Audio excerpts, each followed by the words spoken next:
You're listening to the We Are Libertarians podcast network. Find all of our shows at wearelibertarians.com. Episode 45, The Paradox.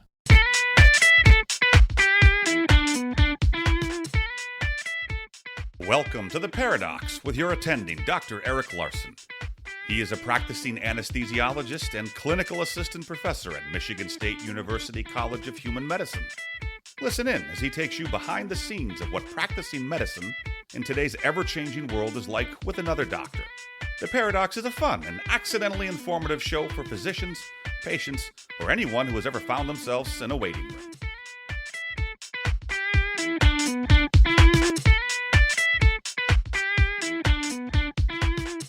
Welcome to The Paradox. I'm your host, Dr. Eric Larson. Thank you for joining me as we explore the U.S. medical system in a fun and informative format where you can learn about what physicians face through expert analysis. Today's expert on episode 45 is Dr. Jack Cochran. Dr. Cochran is the former CEO of Kaiser Permanente Medical Group, which is the one that controls the physicians within the organization. Thousands of physicians stretching from coast to coast. He was CEO from 2007 through 2015 and has recently finished completing a book called Healer, Leader, Partner, where his primary argument is that he thinks physicians need to be more than just healers, but leaders in all aspects of our patients' care. This means we also have to control costs and be cognizant of it, as one of the leading causes of bankruptcy in this country is medical bankruptcy. And so we have to own that part in whatever way we can, whether that means we can be leaders just within our group, within our hospital system, or somewhere else. One of the things I enjoy so much about this show is what I learned from other people. I've learned about other specialties, how people solve problems, new problems that I didn't know existed. The interesting part is to find out how other people see problems, how they see to solve them. And it's entirely dependent oftentimes on their knowledge base and sort of what sort of systems they came from before. So in talking to Dr. Cochran and primarily listening, I heard what his perspective was as someone who is in the baby boomer generation and his thoughts about solving our problems today. Now, the primary thrust of the book, although it is emphasizing physician leadership, is about 3/4 or 2/3 focus on just leadership skills in general. So if you're someone who is in charge of a department, a hospital, whether it's healthcare or not healthcare, really, you're going to find a lot of value in this book. Actually, as a former president of my group for 4 years, it certainly would have been very helpful to have had some sort of tips, ways to address problems and HR issues that happen. Because it turns out that most of the time when you're in leadership, a lot of it is just trying to convince people or to find consensus for a direction and a vision of how you can move your organization forward or in solving disputes. And so this book actually has a lot of really good things in there. Whether you agree with the first thrust of the book about healthcare and sort of how physicians can solve it, it doesn't really matter because the bulk of the book is actually about leadership skills, which we got to a little bit during the interview, but we mostly kind of hovered around the healthcare issues. If you're a listener to the show for quite some time, you certainly know sort of my perspective on where I think things should go as far as in how we solve problems. And I didn't push back a lot with Dr. Cochran, although we probably disagree on a lot of the basic premises that he makes. But what I think was interesting is if you listen to our conversation, especially near the end, our goals are exactly the same. And I think most people, when they're looking at healthcare and how to solve it, I don't think there's much question of what we think we want healthcare to look like. We want the relationship between a patient and a physician. We all want the same thing. We want it to be affordable. We want it to be high quality. We want it to have a personal touch. And that's what he's looking for, and that's what I'm looking for. And I think it comes out really well when you listen to the discussion at the end when I start talking about how I found a solution with direct primary care, which we've talked about a number of times in this show, and I've switched to a direct primary care physician too over the last few months. And his immediate reaction is not one of, well, that's a terrible idea, that would never work. It's really interesting because he gets really excited. And I think this is what we need to remember when we're talking to people who may have very divergent views from us as far as solutions. And we need to be mindful of how we respond to people who have solutions that we have not considered or we think may not be useful. This is what conversation is supposed to be. You're supposed to do mostly listening and learning. And if you have some insight or something that you think would provide new knowledge for the person who's talking, who is, if they're curious at all, which Dr. Cochran obviously is, you're going to find they're going to be very receptive to things if it achieves the goals they want. And so just our discussion with direct primary care and a pilot program, and he's entirely right in that he's very excited about this possibility. He'd never heard of it before. And you think, well, this is someone who's in healthcare, in policies and talking about it all the time, but you also have to recognize where he's coming from. And I think that connection we make is really interesting at the end. I think it's one that I hope everyone understands, that when you're talking with people about things, it's easy to tell people what you think when it's probably more important to listen to what they think. And you're probably going to learn more, and you're going to be better able to make arguments, or certainly at least provide new information that they will find interesting and maybe more receptive to. So anyway, other housekeeping, all the show notes page will be at theparadox.com/045, which is the most significant because it's actually the 1-year anniversary of this show. And it's been fantastic and far more successful than I thought ever possible. So I thank each and every one of you who listens and subscribes, shares with your friends. I will continue to put out as great a product as I can. I feel like I'm getting better at this. I'm certainly getting faster editing. And I will continue to try and find topics. And I encourage you to go to the web page at theparadox.com, sign up for the email list, send me messages if you think there are people I need to talk to or topics that have not been broached. I use a lot of those topics actually in suggestions, besides ones that I just come up with on my own. But this is what keeps the show, I think, fresh and I think real interesting. And I hopeful. I'm far more hopeful now than I was when I started the show. And so for that, I thank you too, despite everything that's gone on in the last year. But without further ado, I'd like to get to the show since it's a longer interview. Dr. Jack Cochran, author of Healer, Leader, Partner. Enjoy. Well, hey, folks.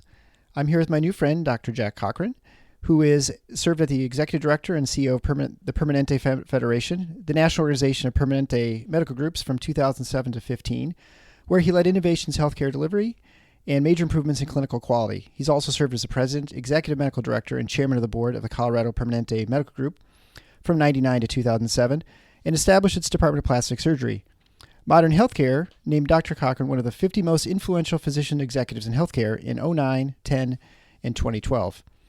Under his leadership, Kaiser Permanente implemented electronic health record, the largest successful non-government clinical information systems deployment in the world.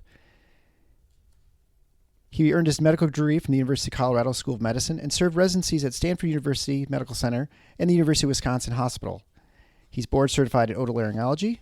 You're the second one I've had just recently. And in plastic and reconstructive surgery.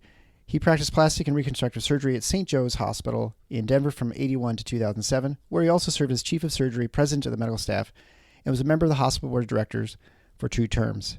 Dr. Cochran just recently finished a book called Healer, Leader, and Partner, and that's what we're going to be discussing today, along with his long career, I guess, as a physician leader.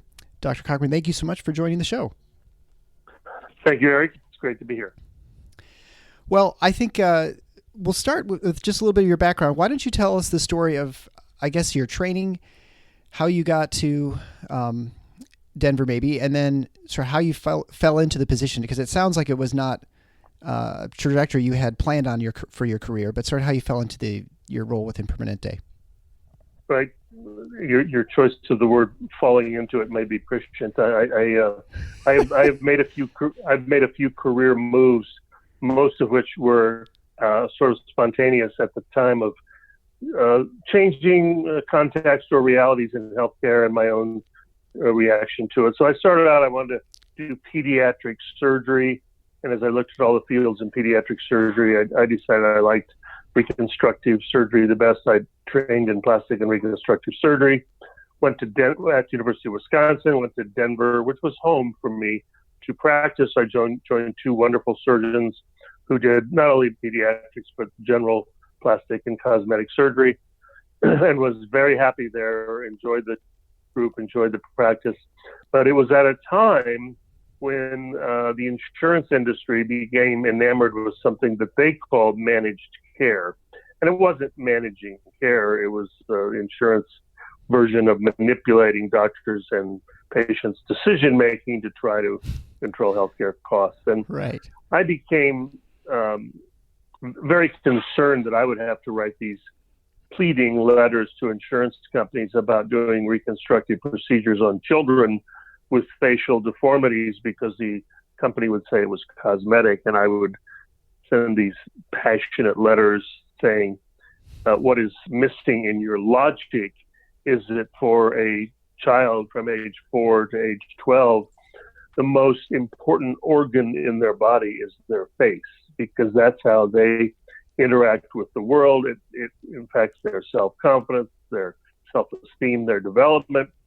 And I didn't get a lot of insightful thank you notes back. I got a continuous dialogue about, well, it's still cosmetic. Thank you for your nice thoughts, Dr., but it's still cosmetic. So I became alerted to the fact that maybe healthcare was changing. This was in the 90s.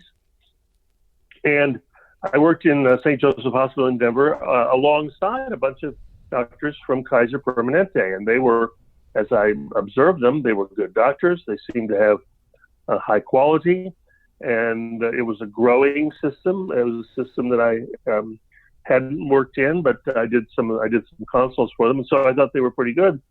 And as the coincidence happens, after about 9 years in private practice, Kaiser decided they wanted to internalize some of their subspecialties like neurosurgery and plastic surgery. So they recruited me. And I said no for about a year and a half because I really liked my team and my partners. But then as these insurance companies got more passionate about trying to control costs, I decided I would join Kaiser Permanente. So I was their first plastic surgeon, started their program.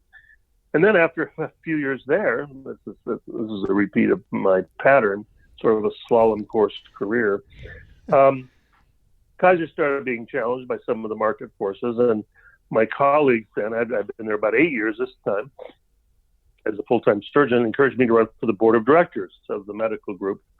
And while I was there, I was told by people that I was a balanced thinker and a good listener. And I didn't really know that I was either of those, but I was encouraged. I was actually the board chair, and then I was selected to be the president of the group, which I served with great pride for 8 years. So I got involved on the job. As I said, my surgical training was 4 years of medical school, 6 years of residency, and extensive mentoring, monitoring, and certification. But my business and leadership career was on the job, just in time, trial and error, a very different path, but that's what I did. And so I was the physician lead for the Colorado region. At the time, about 600,000 members, 800 doctors, that sort of thing. And we did really well. I had great people that I worked with. We made some great improvements. We installed an electronic health record twice, our original one, and then the Epic systems. We became leaders in quality. So I was then recruited to be the national leader for the Permanente Federation, and I served there from 08 to 07 to 15. So as you see, I made multiple rather significant changes, direction, course corrections or whatever in my career about every 10 years, and ended up with being the physician lead for Kaiser Permanente nationally. Yeah, it's funny how sometimes life just takes you're almost like on a stream, like a lazy river, and your path is determined before you really even recognize what's going on. Yeah, there may have been some destiny to what I did, but it certainly seemed like I was mostly reacting to what I thought were either opportunities or problems where there was a sense that I could be useful. So it was an interesting journey, and I wouldn't change any of it. Absolutely. And when you're talking there about how your training in medicine is fairly I don't want to say standard, but there's definitely a structure to how we get trained through medical school, and then a residency training for our specialties. And then the other positions that we hold in medicine is, like you said, just sort of, you just by the seat of your pants, you're just kind of discovering, how to do things, like be a leader. Right. Or it reminds me very much of parenting, right? I mean, you just suddenly are a parent, and you have to kind of figure it all out. As anyone who's a parent knows, they don't really, you sort of vaguely know what's supposed to be done, but to actually do the day-to-day operations and to figure out how to do it well is a trial by error. It's a fantastic analogy. And I always said that working with operating room leaders like surgeons and anesthesiologists is like raising teenagers, not just children, yes, but teenagers, because there's a level of independence and sort of self-determination that doesn't always immediately lead itself to team play and group thinking and following and that sort of thing. Well, I was president of my anesthesia group, which is about 100 physicians. We have 70 senior nurse anesthetists and anesthesiologist assistants. And that was a role that it wasn't one that I had ever envisioned taking on. I've now not been president for a couple of years now. And there are a number of things in your book that would have been helpful to have to have had some insight in how to deal with certain crowds and groups. So I appreciate a lot of that's in the book. One of the reasons I think you wrote the book was that you're urging physicians to take a lead in healthcare, in medicine, hospitals, and to try and direct the where we're going. What sort of argument do you make for physicians? Why do you think they need to be leaders? Right, and the book was a fairly significant self-reflection of mega trends in healthcare over my 3 decades, some of which went very well and some of which didn't go very well. And I was struck, and I continue to be struck by my friends and colleagues in medicine who are now mid to late career and are very unhappy. And unfortunately, it's not a tiny number; it's a significant number. And so, what all has changed during that time? And I found that leadership was a platform where physicians actually could have a voice. And that is in contrast to 2 other roles. So physician as leader in contrast to physician as victim, which feels a great futility and the fact that change is going on all around us and that we are sort of being led or told what to do. And it's not a very positive feeling. But the other extreme is physician as tyrant, which just says, I'm in charge, do things my way, and then I'll be happy. And neither of those extremes work. And so physician as leader it's not just a position or a title. It's an understanding of a commitment that comes out of the role of healer. And the role of healer is the role we all sign up for. It's the covenant between us and patients to be aware of their physical, emotional needs, of their fear and their uncertainty. And so the role of healer is what we sign up for. And I often contrast myself and my colleagues when we were 21 versus when we were 51 or 41 or 61. When we were 21, we wanted to be or dreamed of being physicians, and we had to write a little couple of paragraphs in our applications to medical school. And if we reread ours or others at that time, we would find that they are remarkably similar. And those 2 paragraphs are just full of hope and optimism and compassion. We were the prototypical 21-year-old idealist who was going to make a difference and change the lives for people. And what happens fast forward 20, 30 years to that 21-year-old idealist? That has really struck me. So in addition to the role of healer, which we signed up for, our patients also encounter the system physically, socially, psychologically, financially. All these other things happen. And we didn't necessarily believe we signed up for that. So we sometimes opt out and say, well, my job is clinical quality. Affordability is somebody else's job, or access is somebody else's job. And when we opt out, the problem doesn't go away, but somebody else works to solve it. And our voice is lost. And again, not physician as victim and not physician as tyrant, but physician as leader has to opt in and say, I'm going to have to understand a little bit about the issues of affordability, because high clinical quality, which is what I believe I'm delivering, when the patient lacks affordable access to me, is irrelevant. And so that's it. The healthcare delivery is still in most systems over 80 cents of every healthcare dollar that's spent. And physicians have disproportionate impact. And so if we have disproportionate impact, should we not accept disproportionate responsibility? And a lot of that money gets spent based on the conversation, the trusted conversation between doctors and patients. And so how do we believe that we can play a different role there? So that's why I think physician as healer needs to also understand that leadership, and again, it doesn't have to have a title or a position. It's a point of view that says, this is my profession. These are people who trust me, and I'm going to step forward and be part of the solution. Right. Well, it's interesting because you talk about the physicians control 80% of the costs, and with their conversation with their patients. I know a number of physicians would disagree with that, in that they would say, and rightly or wrongly, that they really don't know how much anything costs. So our system is very complicated.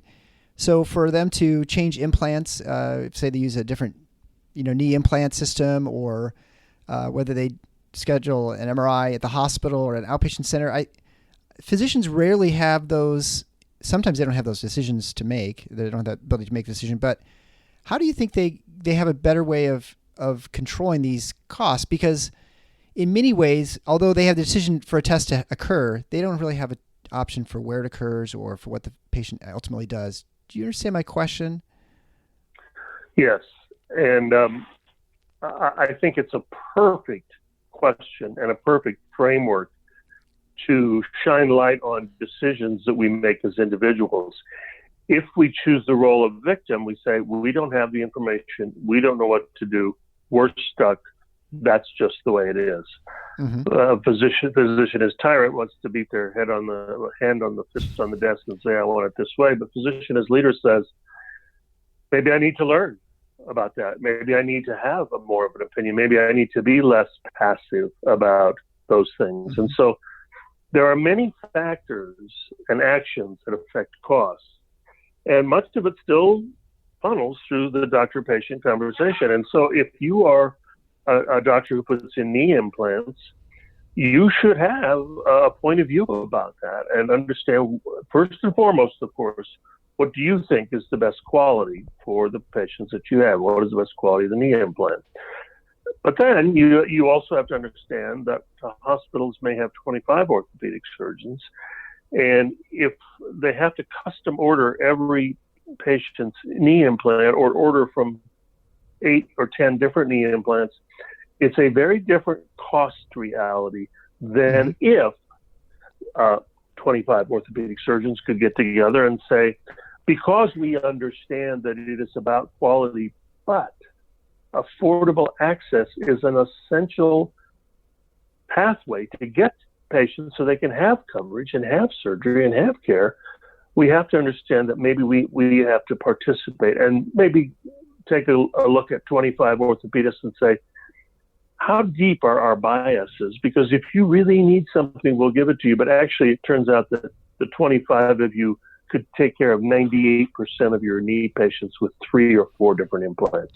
It Right. changes the ability to purchase and keep those kind of things. So again, the doctor-patient relationship is important, but it has been proven, and this is what physicians can't remove from their thinking and the conversation. During our careers and today, we have seen incredible progress in healthcare, incredible positive developments. We've seen improvements. We've seen breakthroughs. We've seen miracles, and we've seen cures. We've seen things. We've seen things like HIV go from a fatal diagnosis to a chronically treatable condition. We've seen cancer go from being often a fatal diagnosis to being curable. We've seen heart disease, through the use of all kinds of interventions and pharmacotherapies, become much more manageable and much less ominous. And all those things have happened. But during that time, there are 2 realities today that are not hypothetical and not unproven. They are proven that in spite of all those good things that have happened, there are two statistics that continue to not change. Medical error is the number 3 cause of death in this country. After cancer and heart disease, number 3 is medical error. Then come accidents and other diseases. So the number 3 cause of death. And medical bills are the number 2 cause of family and personal bankruptcy after job loss. Those are not wacky data from the fringe. Those are data that are proven year after year. And in healthcare, patients, we know that there are patients who are unreasonable in their demands and that want this, and we know there are patients who are hypochondriacal, et cetera. But most patients, let's not forget that even though we may be having a tough day or being a little frustrated in our careers, the role of patient is involuntary. People don't wake up in the morning and saying, gosh, it's been a while since I was a patient. I want to take another shot at that one. Yesterday I was healthy. Today I had a heart attack. Yesterday I was healthy. Today somebody told me I had cancer. Yesterday I was healthy, and today I was hit by a car. Healthcare, or the role of patient, is not only involuntary, but it's often instantaneous. And so we can't forget that. And once they're in the system, they encounter the finances, they encounter those things. And so the thing about the medical impact is that we still have documented proof that some of the cost of healthcare is from overuse, underuse, and misuse of therapies and care. And for our patients, sometimes, and this is the doctor-patient covenant, for our patients, sometimes unreasonable demand is their proxy for poor access, poor communication, or low trust. Because if a doctor honestly believes a patient doesn't need something done, and the patient and the doctor have a trusting relationship, that's often a high confidence decision. That doesn't mean that you can't monitor and change your mind and learn, but patients don't often have unreasonable demand if there's a high level of trust in that relationship. And families are stuck with this reality about healthcare costs, and what have they done? Because they used to have no family share of their health insurance premiums. It was paid by their employers or the government. And then, as costs went up and up and up, employers started to say, we've got to do something about these premiums. Mm-hmm. We want our employees to have a little, they call it skin in the game. So we want you to have a share of the premiums. So families originally had $100 a month for their share of the premium, then $200, then $300, all of a sudden $500 or $600. Now the families are starting to say, wait a minute, now we need some relief from this premium. And then they make another decision, which is to try to control or lower the premium by opting for a cost sharing or a higher deductible. And that then puts some of the cost of healthcare at risk for the family, and it lowers the premium, or it keeps the premium under somewhat control. The problem with that logic is it's true, but it's also a little bit of a bet. It's a little bit of a wager that says we're not going to ever need to spend that $5,000 deductible or that $7,000 deductible. But inevitably, what happens in the average family, and this is why healthcare affects the average family, these are not poor homeless people. These are people we know and are in our lives. Yeah. They have these kind of conversations inside the family. Well, Johnny needs to have his tonsils out, but our refrigerator just went out. This month we have to spend $1,000 on the refrigerator. Johnny's going to have to put the tonsillectomy off a bit. Or Lucy needs an MRI of her knee after a soccer injury, but the clutch went out in my truck. This month I've got to get the clutch replaced in my truck because that's how I go to work. And so families are rationing healthcare at the kitchen table.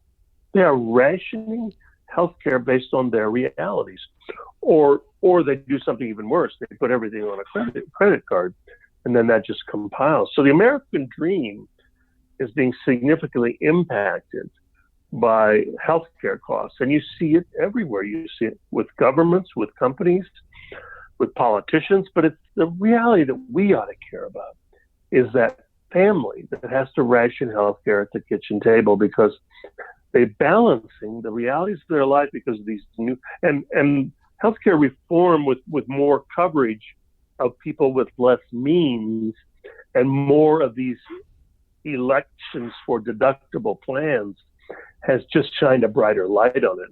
It wasn't that the health reform was the problem. It's just that people got in and they said, oh, well, I've got coverage now. That's great. But, oh, my gosh, there is a cost sharing. And the cost sharing that we talked about earlier about the insurance companies trying to say, well, cost sharing will be an important way to try to modulate unreasonable demand. Well, the facts are in, and they are becoming clearer that when you put cost sharing in place, you do reduce some patients' utilization of maybe marginally indicated medications or interventions.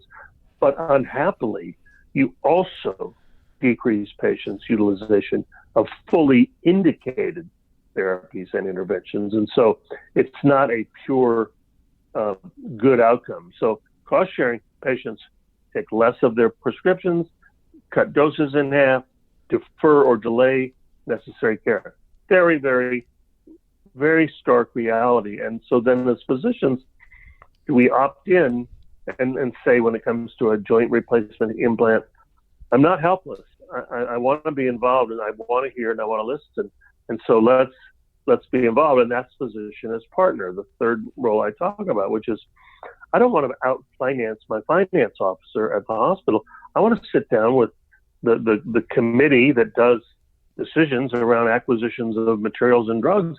And I just want to have a chance to listen and a chance to participate. Again, physician as victim doesn't even participate. Physician as tyrant says, do it my way. And unfortunately, nobody has enough influence and power to just direct things.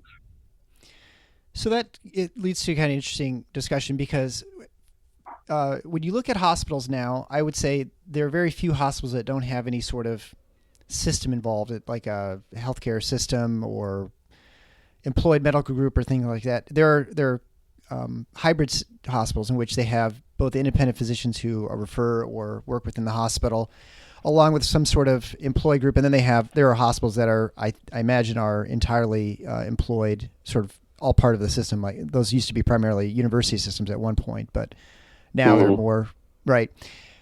In those systems that are hybrids, that's the sort of system I work in. What do you think the role is for affiliated, non-affiliated physicians, and how do they work together to achieve goals? Because it's obviously, if you're in a system where it's all controlled from one point, it's pretty easy from a hierarchical standpoint to figure out, who makes decisions and sort of how they go on, and you can kind of figure out where in the system you can go to make change. But what about the relationship where you have the hybrid, where you have both independent and employed physicians? How do they make decisions together and get along? Well, that's because that's how you were initially in your career, right? Exactly, and that's the experiment we're running all over the country, actually all over the world right now. Mm-hmm. And there is no single solution to that very complex calculus. But where it does work, there is no question, there is true leadership. And the leadership is not just randomly representing its constituency and its subgroup, but it's leadership that embraces that we are part of a system and we have a sense of direction. Some call it vision, some call it, the direction, which is why we do it, which may be more mission. Those are soft words. They appear in brochures and they get framed on the walls of hospitals, but they don't necessarily get lived and actually believed. So you have to have some, if you're going to create a system like that, it has to be rallied around some level of governance. And what is the governance? Well, governance says the enterprise is important enough that it has to have some sense of how does it represent various voices? And so it's not just a small executive team handing out memos. That is done, and I can talk about that under leadership. That's done some places, and it's done by fiat, and it's a very low trust model for how you get things done. You just tell people what to do, and they do it, or else. Yeah. And that's expedient. You can do that relatively quickly. It does not build a vibrant organization that continues to learn as change continues to get more dynamic and worse, and continues to innovate. The notion of just command and control as your only level of leadership is very efficient, but it has tremendous limitations in the long run because of the kind of culture you create. And you create a culture that's continuously, in this sort of situation, continuously fractious. Because if you don't necessarily have a sense that the employed physicians and the independents have a common sense of view of the future, then they are frequently and regularly going to be either in conflict with the administration or with each other. And so there is not one model that works, but there are models that work, and they start off with a lot of convening and listening to the key people. And this sounds soft and it sounds slow, and it's both of those, but it is the way that a really, truly longitudinally healthy culture gets developed. And when you do this, so you create culture by having very clear values and expectations. And those values and expectations are expressed to a new person before they even join the medical staff or join the group or join the employed group. These are our values and expectations. And people go, well, that's not what I want. I want to be a tyrant. I want to be in it. Well, then I suggest you not sign up for this. But those values and expectations, you have to have them clear. Yeah, that's why the governance body, whether it's the board or the medical executive committee or whatever, has to agree on what do we stand for. Once you have those values and expectations, you recruit with them, and people are hired. You orient with the same ones. When you evaluate them, you give the same criteria. When you do training and development, you do the same criteria, values and expectations. When you evaluate and promote people, if you really are clear about that, people wean out. People say, I don't like that. I want to be more autonomous. I want to have more control. I want to be less of a team player. Okay, there are places where you can do that. But if you're trying to build a culture of a more integrated system, you have to have that. Has to come, those values and expectations have to come from some sort of governance body. They say it could be medical staff exec committee, it can be the board, it can be a combination. But those people don't come to those by closing the doors, making up their own minds and having a fiat. There has to be some system where they spend some time understanding and listening to people. And it also happens over time. You don't make change quickly, you make change over time. And most people get impatient and try and just say, okay, screw it. These doctors are not going to go along. These doctors are the problem. These doctors are going to be obstructionists. Therefore, we're just going to become more and more controlling and more coercive. And that's one way to define a culture. It's not a place I want to work. So to kind of change gears a little bit and going back to your book, sort of in the book, you talk about healthcare inflation and you mentioned that's a silent killer. So I think, that's a reflection to the fact that the inflation for healthcare services is significantly higher than what I guess we'd say the normal CPI is, right? The inflation for normal products in our economy. Mm-hmm. So what do you think leads to this accelerated inflation within healthcare? Because I have my thoughts, but I'm curious what you think. Well, I talked about that a little bit. There are multiple factors and multiple actors that are contributing to that. But the reality is, when I started out as a practicing surgeon, healthcare was 10% of GDP. Mm-hmm. It's now 18% of GDP. During those 3 decades, I've also added a grandson to my life, right? Mm-hmm. So he's now got the tab for the 18%. And I was not an unethical, bad doctor, but I got very prosperous during that run from 10 to 18%, as did many hospitals, many doctors, many pharmaceutical companies. And healthcare inflation is relatively silent, but at a company level, their bottom line, which is the difference between expenses and revenues, are significantly affected by the cost of their employees and the efficiency of their employees. So the cost of their employees, healthcare inflation continually competes with wage increases. And so companies that keep their health inflation under control can give people more raises, and companies that don't can't. Mm-hmm. So there's a lot of interest by now corporate America on what healthcare costs are. And on the one hand, the far right views as well, it's just the market will fix this. Let's just have an open market. Markets always lower costs. Well, they don't. And so the far right says, and we don't like regulation. Okay, then watch the pharmaceutical and device industry track record and just say, how far is that one going to go? Because pharmaceuticals and devices, which by the way, they're miraculous, they're wonderful, and they're important. But the fact is, we can't just have an unfettered open process where people can have whatever they want. And that's where some of these relationships and some of these conversations have to come to bear.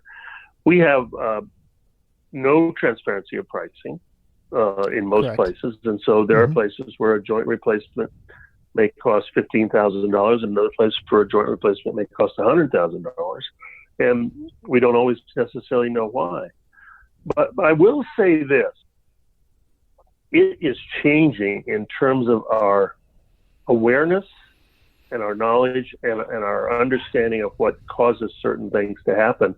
And a lot of it is happening in the world of the information age of healthcare, where we now have, I remember even at Kaiser Permanente, our idea of risk stratifying people to see who we should spend more attention on was age and gender. If you're a male or a female and you're over 60 or over 80 or whatever, we have certain things that say that I need to be more attentive to your health. Well, in the world of extensive data and the ability to create algorithms and analytics to study that data and the application of things like artificial intelligence, all of a sudden we have this system where we can be much more precise. Now, one of the things we thought was going to make things very precise was the genome, the human genome. And we're early, maybe a little disappointed. Well, actually, human genome is very important, and it's an important part of the analytics. But we, for example, go back to the joint replacement. Mm-hmm. You can say if a joint replacement costs $15,000 or $20,000 versus $100,000, those events are analyzable, and there are reasons that happened. And so once you know the reasons, you have a fighting chance of understanding what lever to pull. And if the reason is the length of stay is 8 days versus 2 days, or the surgeon takes 6 hours versus 2 hours, those are data points that have some ability to influence.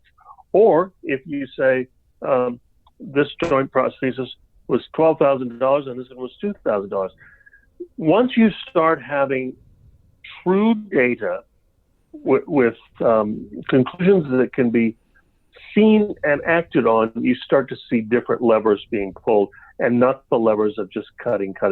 But if one surgeon's length of stay for a procedure is much longer than the others, then you can say, and he or she would say, well, my patients are sicker.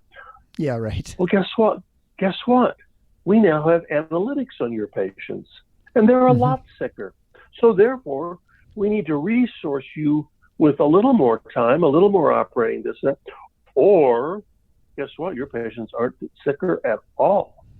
You're just slow, or you're just would like to keep them in the hospital. And we resist this because we like the autonomy of the profession. But again, we have to keep framing those two questions, which is healthcare affordably accessible to get to this high quality? And we can't duck the fact that we are in that equation. And secondly, what kind of ancestors are we going to be if my grandson can't afford my health care and my Social Security and all the things that I want as a baby boomer when he goes to work? we can't just keep kicking the thing down the road. Warren Buffett, who is arguably one of the best capitalists in the world, one of the richest men in the world, but also one of the most human rights sensitive people, he really bridges both political extremes very effectively. He says, we didn't need the corporate tax cuts of 2017-18. We didn't need those. What we need is to control healthcare costs, because healthcare inflation is the tapeworm in the American economy, just continually draining the American economy. I use the analogy, it's like uncontrolled hypertension. Uncontrolled hypertension doesn't have much symptomatology until you have a stroke or a heart attack. So we can talk around cause and effect for healthcare inflation. We got to stop talking around its reality. And so therefore, why not figure out what the real levers are, what the real data is? And we found some glaring things, like, if somebody can do a joint replacement in 2 hours and somebody else takes 5 or 6 hours, does physician autonomy trump all the issues that patients encounter? Because that's what we've done. We've said, Cochran's a good guy. We like him. We don't care how slow he is. He gets pretty good results. Well, guess what? We've measured Cochran's results. Yeah. And they're not as good as the woman that he practices with. And she takes 2 hours to do a joint replacement, and Cochran takes 4 or 5. And she gets as good or better results. So does physician autonomy trump patients' needs? Wicked question. And if somebody can do 15 cataracts in a day versus someone who can do 3 or 4, admittedly, the one who does 3 or 4 in a fee-for-service model doesn't get the same income, but those operating rooms still cost $2,000 an hour. Sure. And so one, even though the surgeon may not be rewarded with as many pieces of income, those operating rooms are so inefficient. And so again, do we let physician autonomy trump some of the realities? Those are hard conversations, but if we don't have them, and this is where I talk about the 30 years from the 21-year-old idealist. If we as doctors don't choose to participate in those conversations, somebody else does, and somebody else will.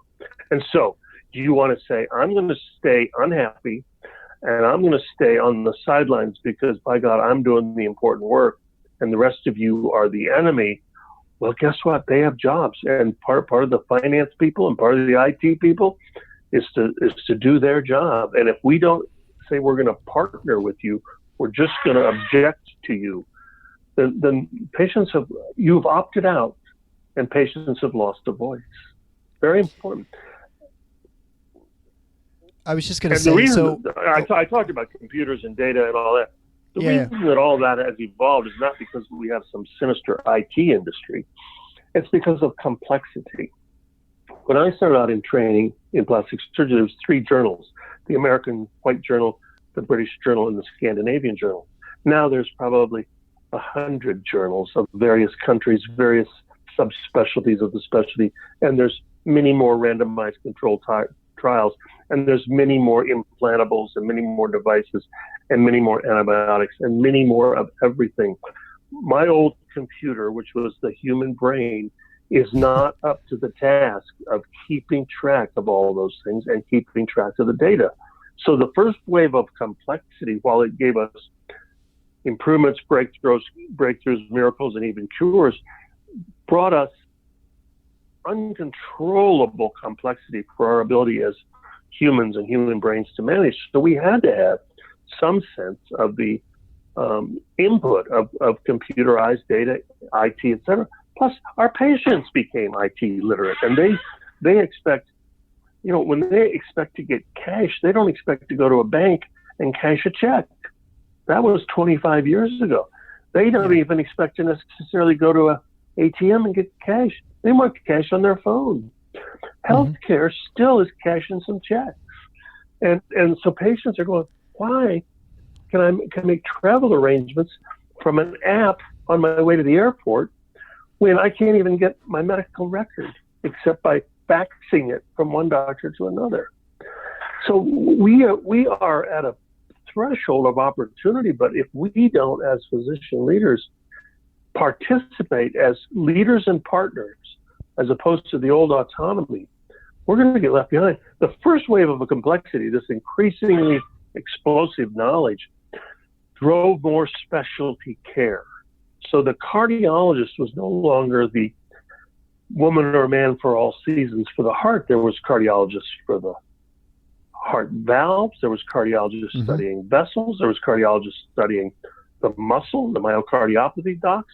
There was cardiologists for the Purkinje fibers. You know, we got electrophysiology. Right. So Yeah. the first wave of complexity created more focus on subspecialty care. But the second wave of complexity is very different. The second wave of complexity comes from the successes of the first wave, which is now patients with AIDS are being cured and treated with chronic conditions. Patients with heart disease are now being cured or treated as chronic conditions. People with asthma, people with cancer are now living and being treated as chronic conditions or cured. Well, guess what? We're also living longer, and I'm a part of the boomers. The baby boomers are a huge cohort, and we think death is negotiable. You know, we want to keep living. We want to keep having parts improved and replaced, and we want to go on forever.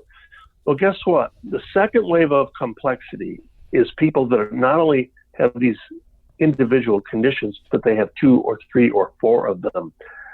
That wave of complexity does not lend itself to just more subspecialists lining up, because a cardiologist, unless he or she is really in close communication with a nephrologist or a pulmonologist or a rheumatologist, is not getting the nuances of interaction and coordination of complex conditions.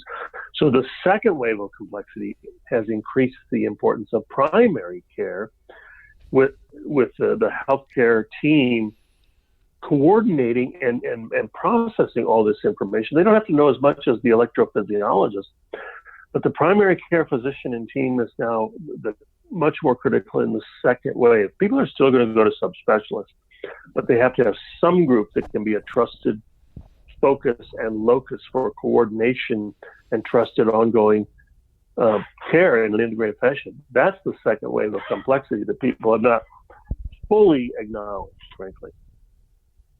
Interesting. And so for me personally, one of the things we've talked about in the show quite a bit is the lack of awareness of scarcity of resources and time, and as you mentioned, like, OR time, and by both the physicians and the patients, and frankly, even the intermediaries as far as the pharmaceutical benefits and the implant people. And that cost is really never. It's a secondary or tertiary sort of concern most of the time with most of the players who are making financial decisions ultimately.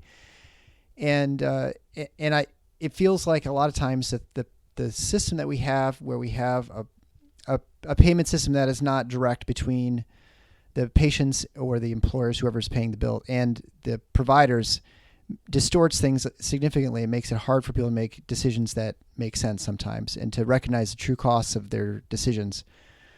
I've switched my primary care.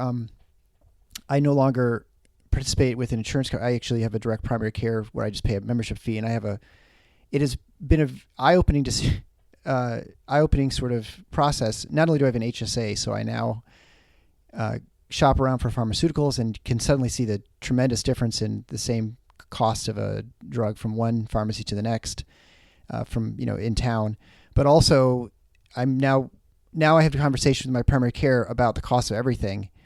And it is very interesting because, you can sort of more efficiently find things and get the same sort of quality product that you were before. But now you're involved as a patient in acquiring those tests and things. And those are conversations that I never had in sort of the traditional, I guess you'd call it third-party system or whatever. You just have, your usual HMO insurance or fee-for-service insurance. Right. I feel like that is also, there are a lot of physicians taking charge and taking leadership roles by entering into those sorts of arrangements as a way of helping their patients navigate their healthcare as well. Right. That's true. And you are able to do that because you have the means to do that, right? Well, I guess, although the person I see, most of her population actually are immigrants, and because it only costs $50 a month to get this service from her. Okay. And so it's very affordable. $600 a year for a 24/7 available primary care. I mean, that's because it's so expensive now. I mean, that wouldn't have been feasible, say, 25 years ago, because you basically going for free to your primary care. But that's changed, right? I mean, now with deductibles and with copays and things, you really can't get that sort of access to a physician, especially who knows you and can spend an hour with you if you need.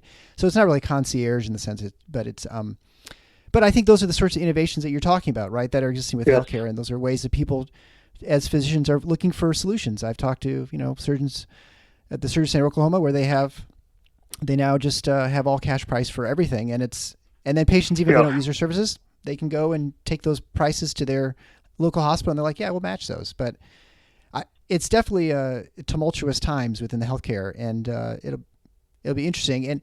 And I think your point is the most important one, that as physicians we have to own everything in the sense that we have to take responsibility for the whole process, whatever that may be, whatever decisions that may require of us. And that model, it is a pilot. It's an experiment, right? Sure. And it sounds like it's working, and it's also working for poor people. So hallelujah to her. Yeah. Hallelujah to you. That is physician as leader and physician as partner, not just physician as healer. And hallelujah. Now, one of the troubling things in this country, which is not true in most countries, is who deserves access to healthcare. Is healthcare a right or a privilege? And without broaching that social, political, ethical question, here's what people who believe healthcare is a privilege miss, is that those people, so if you think it's a privilege, then you implicitly decide some people can't have or don't deserve healthcare for whatever reason, money or whatever. But guess what? We live in a system that's almost like a commons. Those people, even if they can't get Medicaid or Blue Cross or something, doesn't make them healthy. They don't get instantly healthy because they don't have coverage. And so the misguidedness of leaving people out is that somehow that saves money. Those people, between their basic getting sick too late, not getting necessary care, and being completely unproductive, they're still in our system. They're still in our communities. They're still in our hospitals. They're still in our cost. And so leaving people out as a way of thinking you save money is just a cost shift. People still get sick. People that don't have insurance go into emergency rooms.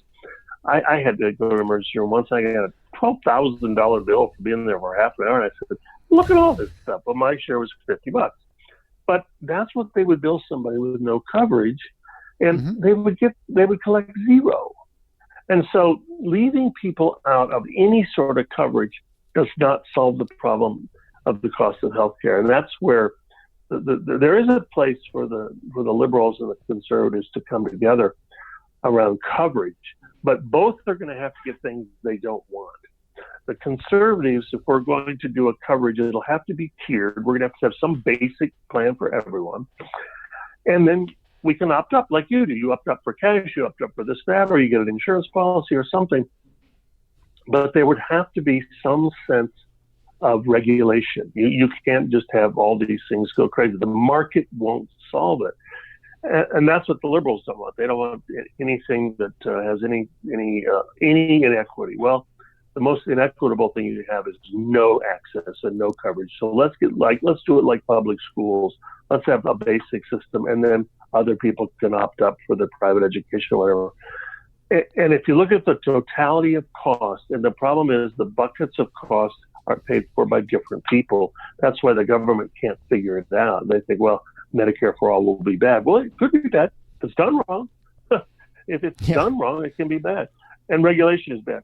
well, regulation is bad, but do we really want to have pharmaceuticals have no regulation and devices? And so the hard questions are again, due to that second wave of complexity. And complexity, so our president is used to solving complicated problems, building the highest building in Dubai. That's a complicated problem. You got to get financing, architectural plans, land, permission, etc.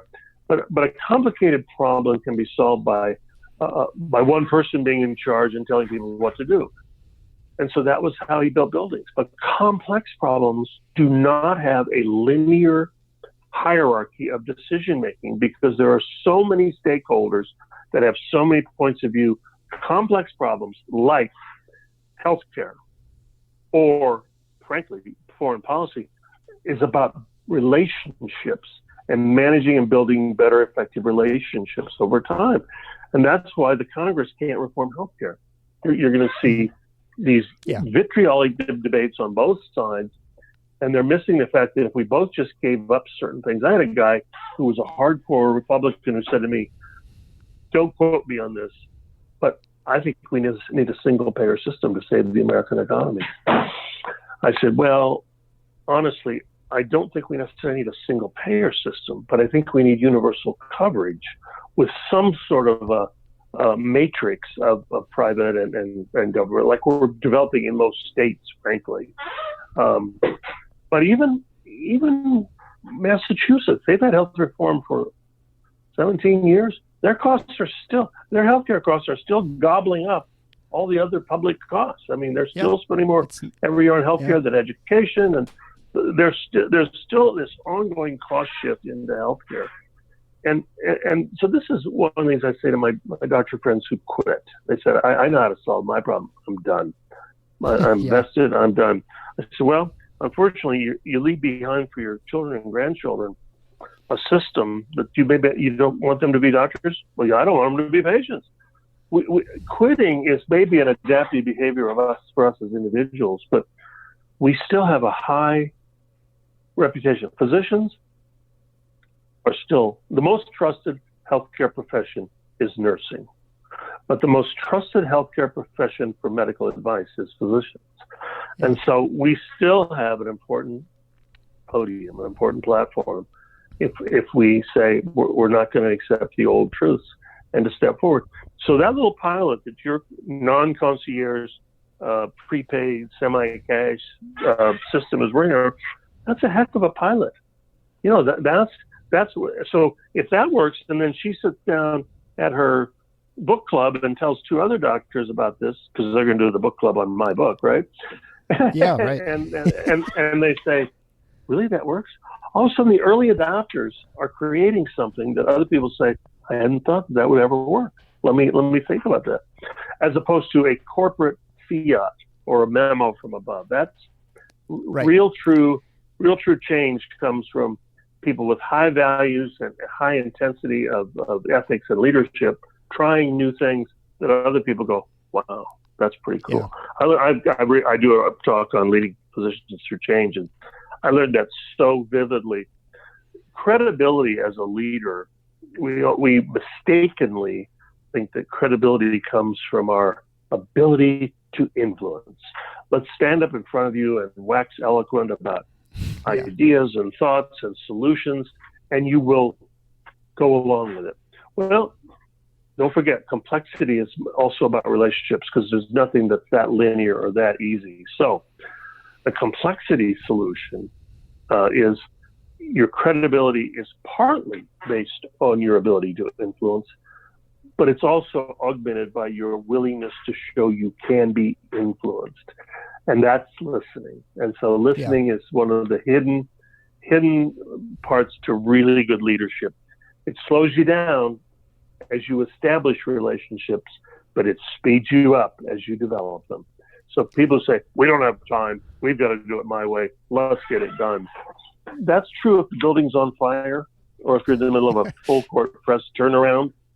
But if you're going to develop a culture that creates an organization with vibrancy and innovation, you're going to have to go the other way, which is to say, I'm going to have to spend a little more time listening, and I have to do things a little bit differently from my own behavior.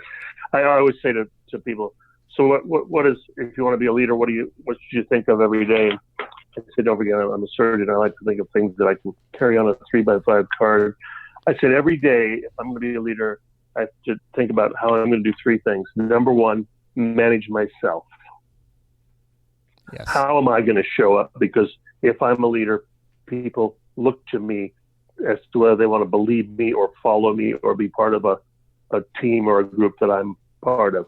So manage yourself. Secondly, develop great leaders and teams. A relentless, continuous process of coaching, developing, investing in people, leaders, and teams. Not just, well, you're miraculously now the chief of surgery.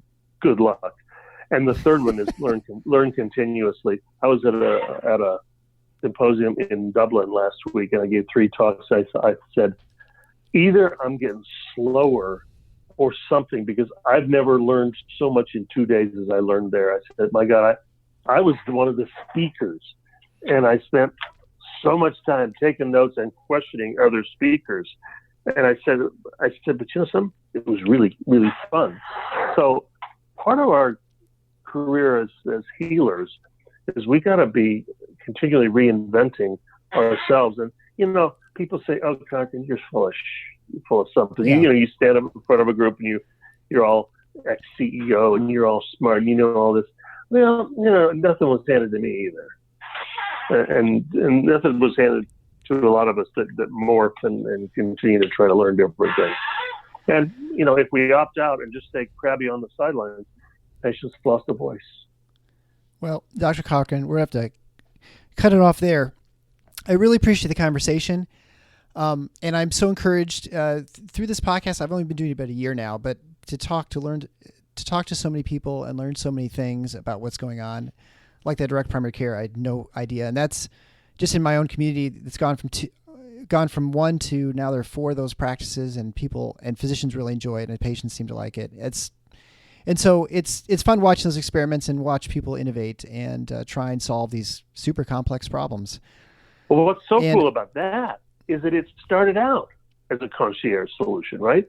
It started out for the haves who could afford to bypass the system and pay directly. And now your doctor and others have said, wait a second, the principle is going to work much more broadly. And we can actually take advantage of this for all kinds of people. That is so cool. That is so cool. No.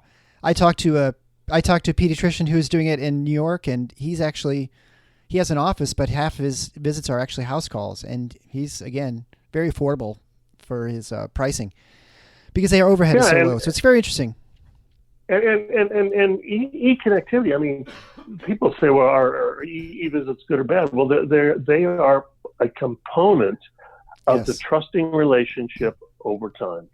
That's all they are. And they don't replace trust. They don't replace the face-to-face when it's needed, but they can replace a lot of wasted visits to the doctor. No question. Yeah, I think my friend said, who's this doc, she said, most problems in primary care are not urgent. I can see you tomorrow, but just shoot me a text. So just patients shoot her texts and she'd tell them, I'll see you tomorrow, or you need to go to the ER or whatever. So it's it's been really very interesting. The beauty of texting and email is it's asynchronous. You don't have to have an answer. I don't have to say, set up a phone call for 8:30 on Saturday morning and we'll talk. No, right. I can get back to you, just in time or tomorrow. It's taking the technology of the day with the understanding and the inspiration of the healer and saying, I'm going to work differently. I'm going to learn how to lead, and I'm going to learn how to partner. And I'm not just going to have to be the omniscient doctor with the office visit. Yes, I think when we leverage technology to enhance a relationship, that's where we're most successful. Well, your book, Healer Leader Partner, is really good, and I would say the second half, and about half my listeners in my unofficial demographics are not physicians, and so they listen to this to find out what we're dealing with and sort of what things are challenges we face and how that affects them as patients and looking for solutions. And I'd say most of the book is really leadership, and it does not have to specifically focus on physicians. Most of the leadership qualities, most of the things, dealing with difficult crowds. I mean, like I said, there's a lot of stuff in there that I wish I had known ahead of time before I had my role as a leader. And it's funny because when I talk to other patients now who are managers or at a restaurant or wherever, we can commiserate. We actually have the same sort of experiences, right? I mean, most of your job is not business solutions as much as it is HR and dealing with difficult employees or situations and sort of how to navigate those. So your book, if you look at the acknowledgments in my book for the people who acknowledged it, they're not. You will notice that many of them are not physicians. They're not physicians. CEOs, PhDs, MBAs. They are not physicians, and they have all said the same thing. This is a general leadership book. This is not just a book for physicians. Absolutely. Yeah. And so your book will be on the show notes page at paradox.com/044. Is there anywhere else patients can try and track you down to find out what you're up to? Like on Twitter, or I don't know where I have a website, www.jackcochranmd.com. I do public speaking, and I have we have got more things to cover, but we're out of time. There's actually I had all these questions that we got to like a quarter of them. So pick up the book. I really highly recommend it, and thank you so much, and have a great day. Yep. Thanks very much. Bye now.